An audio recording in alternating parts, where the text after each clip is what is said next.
Hello and welcome to a very special edition of the Full Force News Burst, brought to you by GeneralsJoes Reborn.com, with me as your host, Chris, podcast host of the Month Club McLeod, aka Diagnostic 80.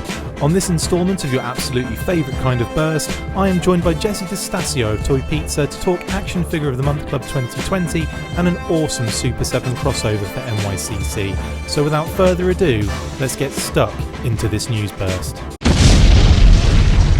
Last time we talked to the Toy Pizza crew, their Action Figure of the Month Kickstarter had successfully funded, and we got to see the awesome Desert Rat, a figure inspired by the original Palitoy Action Force line. Well, today Jesse Destasio is back to talk about the new Action Figure of the Month Club, amongst other things.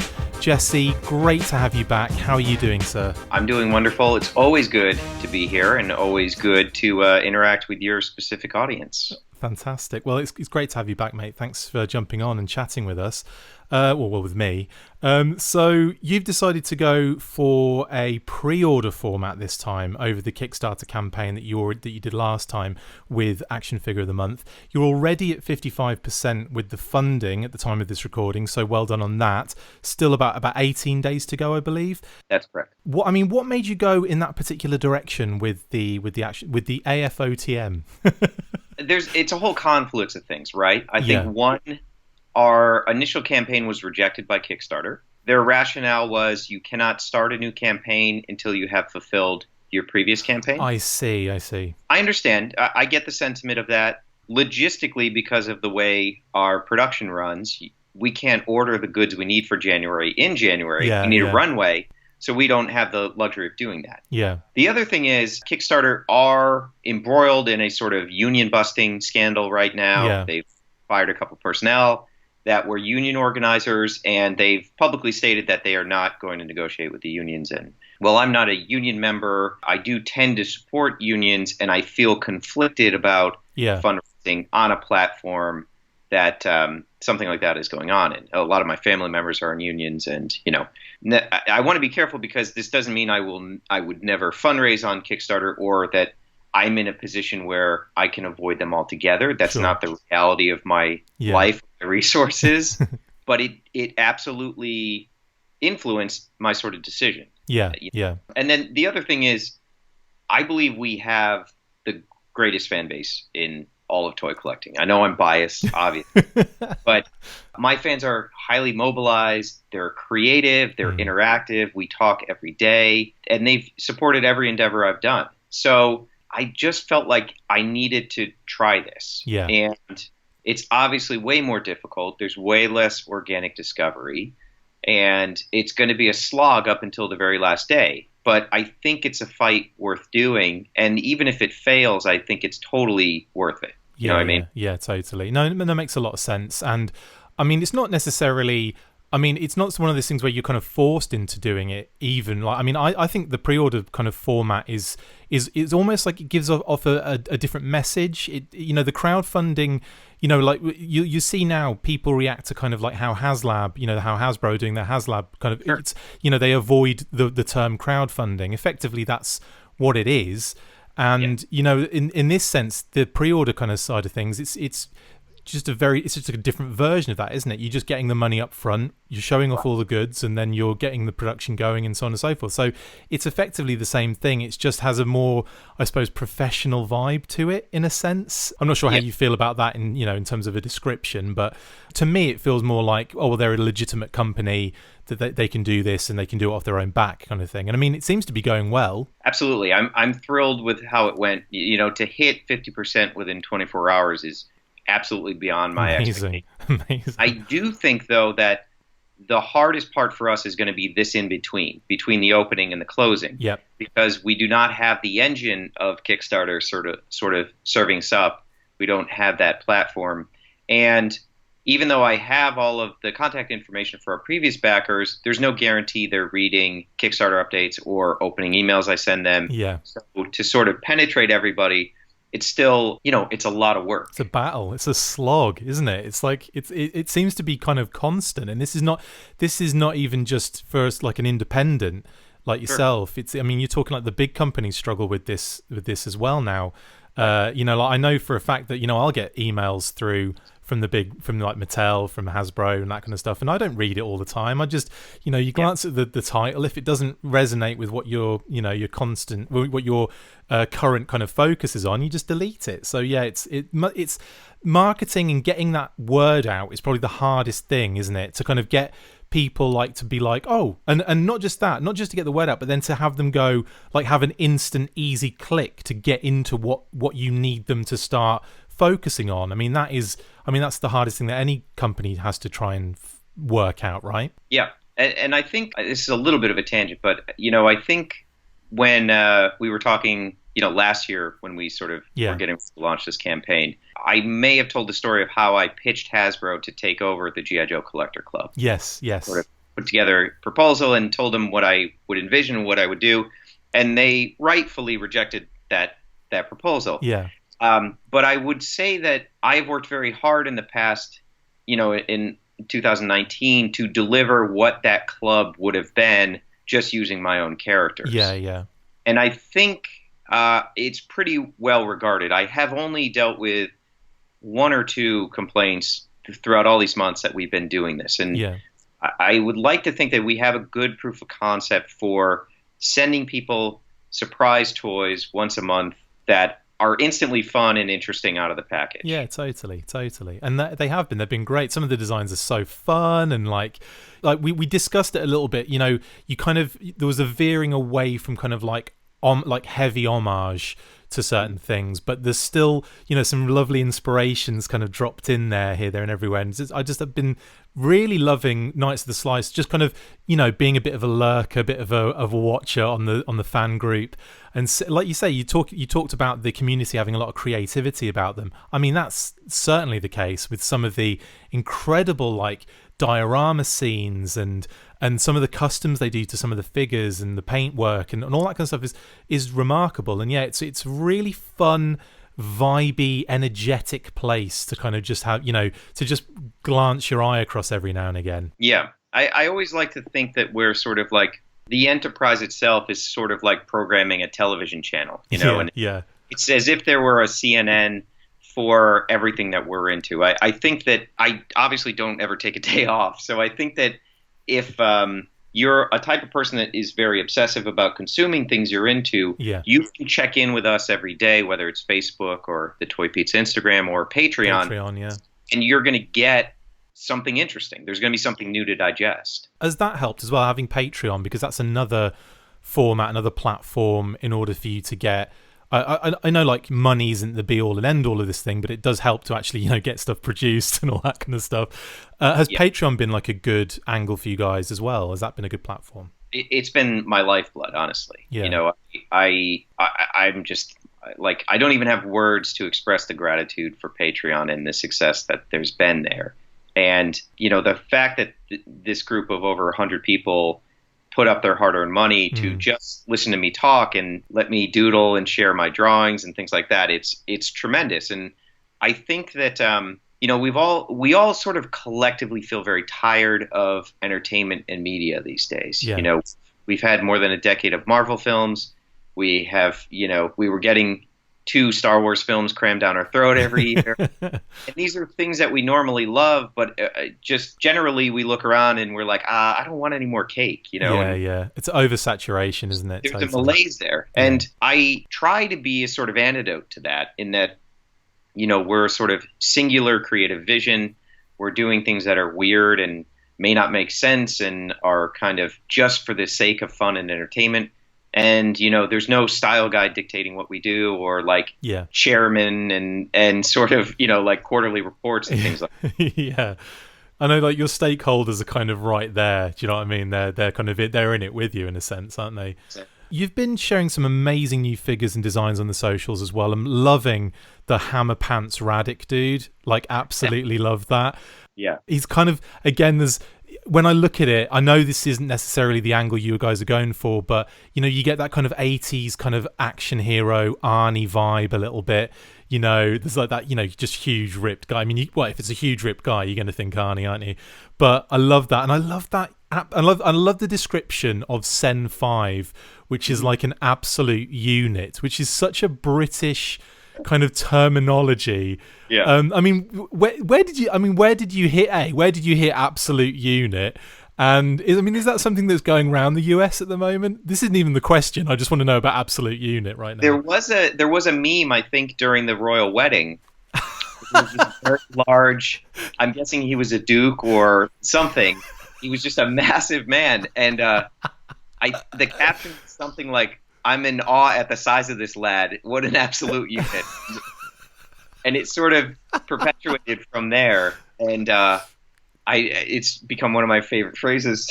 I love that about the designs, how you've got almost like the little bios, or like the little kind of descriptions of what their likes and dislikes are. It really does add to, I suppose the overall story of these figures, Sure. and that's the funny thing, because obviously when you look at them from outside, there's this randomness about it. There's this very, it's all over the place. Lots of different designs from robots to, Right. kind of, or from all sorts of different things. So to have a story entwined with this kind of temporal portals kind of scenario as well, there's like it adds to it, doesn't it? It's really cool, that. Yeah. Well, I think it's the idea of, we call sort of like, basically like time travel is the vector, Yes.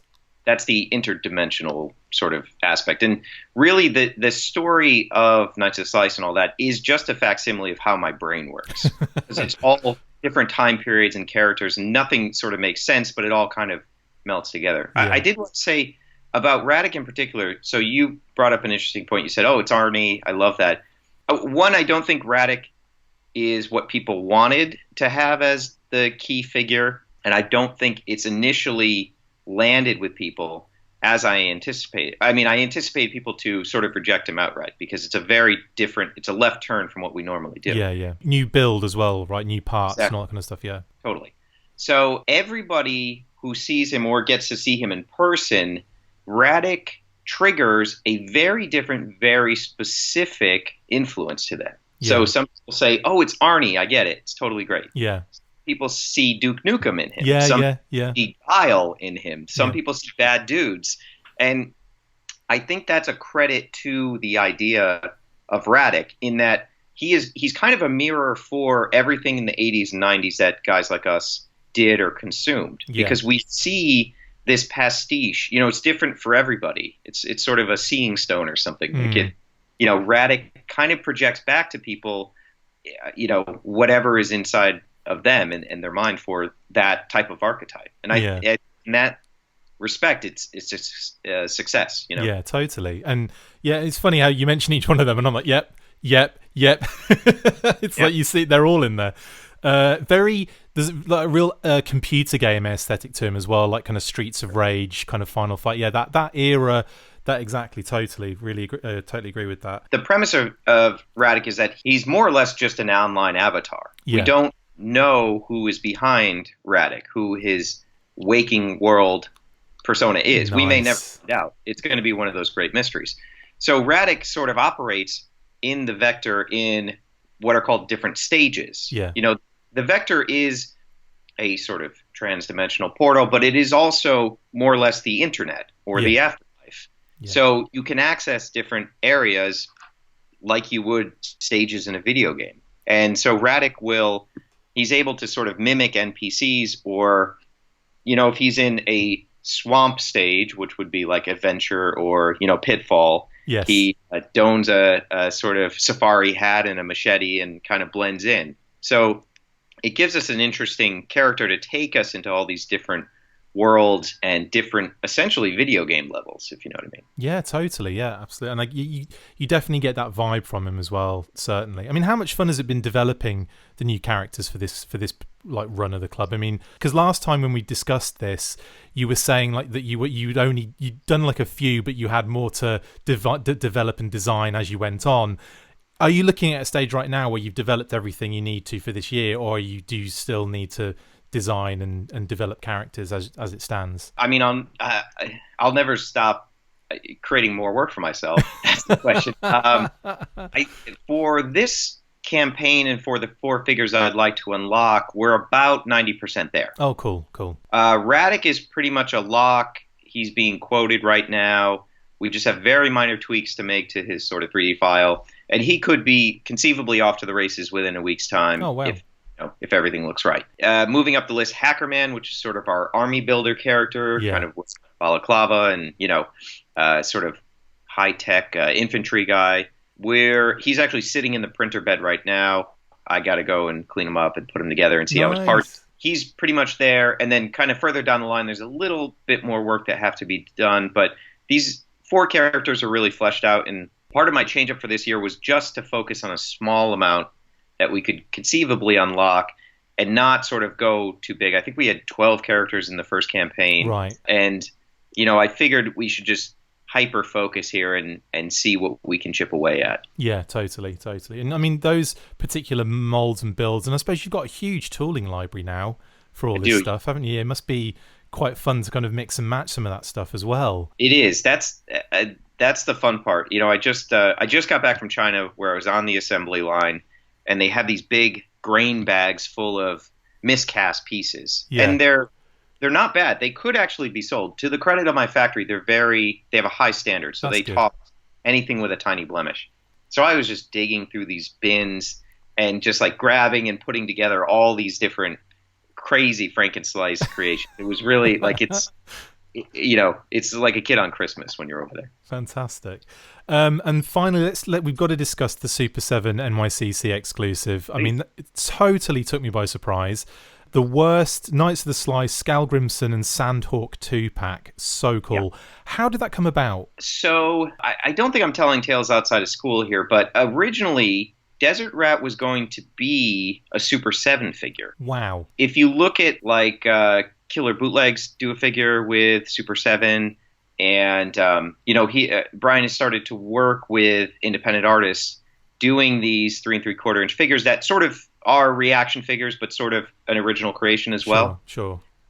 So I was in line to do that, and I'm very close with Brian and the guys, and have been a fan of theirs for a decade or whatever. And he was originally just going to be that sort of project, and then Brian reached out to me and said, you, unlike most of the people we work with, you have knowledge of working with China and the factories, and you've been there. So why don't you just take this and run with it? There's no reason for us to be a sort of middleman and, plan this for you. You're going to be able to do a better job. Yeah. And so it kind of came about that way. And then because we had gone through the paces on the first 2-pack, it just seemed like a perfect mixture to have Desert Rat come back and have Josh H. at Super 7 sort of do the colorway for Desert Rat, and then I would do the colorway for Skalgrimson. And by the way, Josh totally outdid me in this Showdown 2-pack because he picked clear green, and he literally has made the best Desert Rat figure yet, and it's not even my own design. I do like the kind of almost like I suppose like not translucent. I suppose it is kind of like translucent plastic in the flesh tone. And then the hair's kind of like, painted on and everything. That I think is a really solid effect. It's such a bizarre choice, but it really works. Totally, yeah. And that's being sold at NYCC this weekend. That's right. It starts today. So people, whenever they listen to this, they can head over there. I believe that they will likely have them on their website afterwards. I think that's how it went down last year. So don't quote me on that, but that would be my guess. Fully quoting you on that. Well, dude, thank you so much for jumping on and chatting with me. Toy Pizza and Knights of the Slice and Action Figure of the Month and all that good stuff. Also, send my regards to Nikki as well. And yeah, thanks for jumping on. Really appreciate it, bud. No problem. So just a reminder, everyone can go to toypizza.com, and right there on the front page, you'll be able to enroll in Action Figure of the Month 2020. And if you click the top banner, that will bring you to the campaign page, which lays out all the questions you no doubt have. And you can sign up then and there. And we will be off to the races, and Radic will be a reality. Fantastic. Again, thank you for jumping on, Jesse. Really good to see you again, bud. My pleasure. Now, track down Nikki. You got to get him on. Oh, yeah. Today. I'll give him a call later. Amazing. That's it for this installment of the Full Force News Burst. Thank you to my wonderful guest, Jesse Destasio from Toy Pizza. See you next time, and as always, Full Force. Make sure you get involved with the discussion by liking, sharing and commenting on these videos, and as always you can keep up with the show after listening by following on Twitter @The Full Force, liking the Facebook page facebook.com/The Full Force, and if you would like to contact the show you can message us on either of those platforms with feedback or questions. We have also started a Patreon page, so if you want to see your name up in lights on these videos or enjoy exclusive bonus content, then check out patreon.com/The Full Force Podcast, or click the link on any of the posts this podcast appears in. Full Force.